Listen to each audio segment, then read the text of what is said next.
Assalomu alaykum. Bugungi darsimiz 3-sinf tarbiya darsi. Mavzumiz esa O'zbekiston shaharlari. Bugungi dars uchun belgilangan maqsadlar. Ta'limiy maqsad: o'quvchilarga O'zbekistonning mashhur shaharlarining tarixi, obidalari va o'ziga xosliklari haqida bilim berish. Matndan kerakli ma'lumotlarni ajratib olish, ko'nikmalarini shakllantirish. Tarbiyaviy maqsad: o'z yurtiga, milliy qadriyatlari va tarixiy merosiga hurmat ruhida tarbiyalash. Vatanparvarlik va g'urur tuyg'ularini kuchaytirish.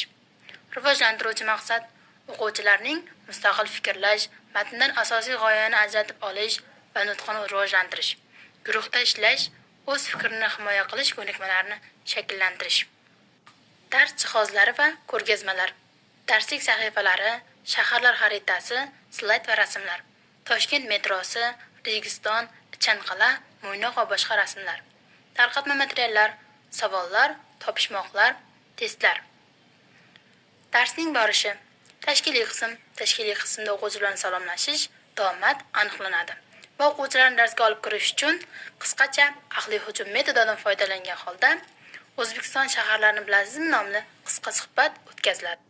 O'quvchilar fikrlari bilingandan so'ng, o'quvchilarning avval bu mavzu haqidagi bilimlari bilan tanishamiz va ularga quyidagi savollar bilan yuzlanamiz. Siz qaysi shaharda tug'ilgansiz? Qaysi shaharda bo'lgansiz? U yerda sizni eng ko'p qiziqtirgan narsa nima bo'lgan? Va bu savol-javoblarni savol-javob fikrlar jadvali metod orqali amalga oshiramiz. Endi esa darsligimizdagi matn ustida ishlash. Matn ustida ishlash uchun o'quvchilar kichik guruhlarga bo'linadi va har bir guruhga bir shahar matni beriladi. Masalan, Toshkent, Buxoro, Samarqand, Xiva, Mo'ynoq, Nukus, Namangan, Termiz, Qarshi shaharlardan bittasi vazifa qilib beriladi.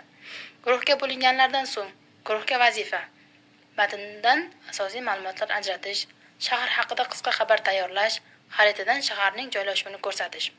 Mustahkamlash qismida quyidagi metodlardan foydalaniladi. Klaster metodi: shahar haqida asosiy so'z va tushunchalarni yozish. Guruhda ishlash metodi: matnni o'qib, muhokama qilish. Bumerang metodi: har bir guruh chiqib, o'z shahri haqida qisqacha gapirib beradi. Matn ustida ishlash uchun ajratilgan vazifalar bajarib bo'lingandan so'ng mustahkamlash qismiga o'tamiz. Mustahkamlash qismimizni shaharni top o'yin orqali amalga oshiramiz. Bunda biror bir shahar haqida belgi yoki ma'lumot aytiladi. O'quvchilar shahar nomlarini topadilar. Masalan, Registon maydoni qaysi shaharda joylashgan? Samarqand. O'zbekiston poytaxti qaysi shahar? Toshkent. Qaysi shahar ochiq osmon ostidagi muzey shahar deb ataladi? Xiva. Qaysi shahar Orol dengizi qurilgandan so'ng mashhur bo'ldi? Mo'ynoq. Keyingisi esa o'quvchilarga turli xil shaharlar haqida topishmoqlar berish orqali mustahkamlanadi. Toshkent haqida: metro ichra yulduzlar, go'zal naqshlar, ranglar bor. Poytaxtimning ko'rki kim? O'quvchilar Toshkent metrosi deb javob beradi. Xiva haqida: ochiq osmon ostida muzey, qal'alar ko'rkam, devor chiroy.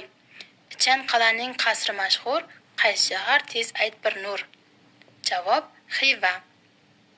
Keyingisi Nukus haqida: Qoraqalpoq yurak markazi, san'at bilan dunyo tanidi. Savitskiy muzeyi bor, bu shahar nomi nechukdir? O'quvchilar Nukus deb javob berishadi. Namangan haqida: gullar shahrini ot etgan, har bahorda bayram etgan, Sarishda ozoda ko'chalari qaysi shahar bilasizmi? Namangan. Yakuniy qism. O'quvchilar bilan mavzu bo'yicha xulosa chiqariladi va kerakli fikrlar aytib o'tiladi. So'ng esa uyga vazifa. Uyga vazifa qilib, men yashaydigan hudud nimasi bilan mashhur mavzusida kichik insho yozish. Shaharlar haqida qo'shimcha rasmlar yoki qiziqarli ma'lumotlar topib kelish. Baholash qismimizga keldik.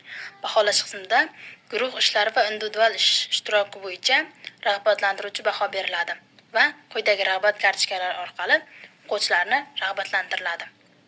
E'tiboringiz uchun rahmat.